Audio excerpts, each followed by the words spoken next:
నిరుద్యోగ యువతకు ఉద్యోగ ఉపాధి అవకాశాలు కల్పిద్దాం. ఈ ప్రాంతాన్ని ఒక అభివృద్ధి చెందిన పారిశ్రామిక కేంద్రంగా తయారు చేద్దాం.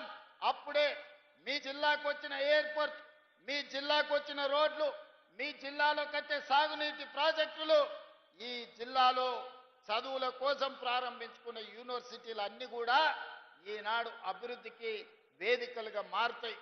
అందుకే వేదిక మీద ఉన్న వివిధ రాజకీయ పార్టీల ప్రజాప్రతినిధులకు నేను విజ్ఞప్తి చేస్తున్నా. ఎన్నికలు వచ్చినప్పుడు రాజకీయాలు చేసుకుందాం. ఎన్నికలు వచ్చినప్పుడు ఎవరి పార్టీని గెలిపించుకోవడానికి వాళ్ళు ప్రయత్నం చేసుకుందాం. ఎన్నికలు ముగిసిన తర్వాత అభివృద్ధి మంత్రంగా మనల్ని ఓట్లేసి గెలిపించిన ప్రజలకు సంక్షేమాన్ని అభివృద్ధిని అందించే విధంగా కలిసిమెలిసి పనిచేద్దాం. భారతీయ జనతా పార్టీ నాయకులకి వేదిక మీద నుంచి విజ్ఞప్తి చేస్తున్నా. ప్రతి 3 నెలలకు ఒకసారి ప్రధానమంత్రి దగ్గరికి వెళ్తున్నా. ప్రతి 10 రోజులకు ఒకసారి కేంద్ర మంత్రుల దగ్గరికి వెళ్తున్నా.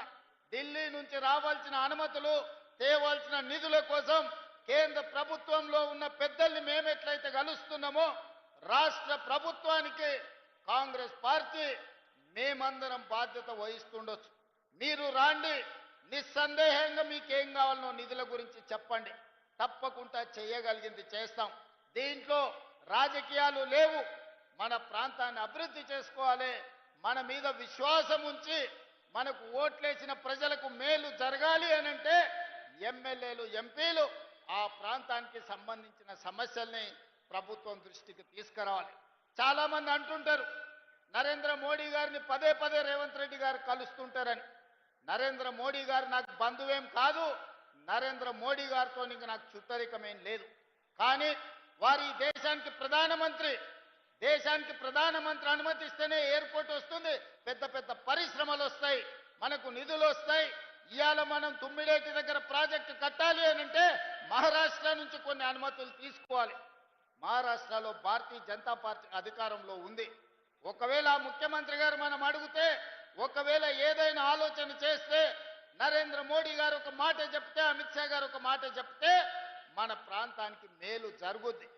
ప్రజల కోసం, ప్రాంత అభివృద్ధి కోసం, ఈ ప్రాంత నిరుద్యోగ యువకులకు ఉద్యోగ ఉపాధి కోసం ఎవరినైనా కలవడానికి ఒక్క క్షణం కూడా ఆలోచన చెయ్యను.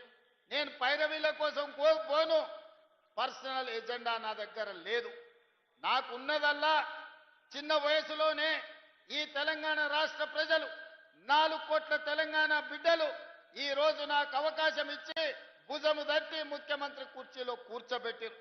మరి దానికి న్యాయం చేయాల్సిన బాధ్యత నా మీద ఉందా లేదా మీరు ఒకసారి ఆలోచన చేయండి. ఎవరిని కలిసినా నేను వెళ్ళినప్పుడు బీజేపీ ఎంపీలు కూడా ఉన్నారు. నేను వెళ్ళేటప్పుడు నా సహచర మంత్రులను కూడా తీసుకెళ్తున్నా.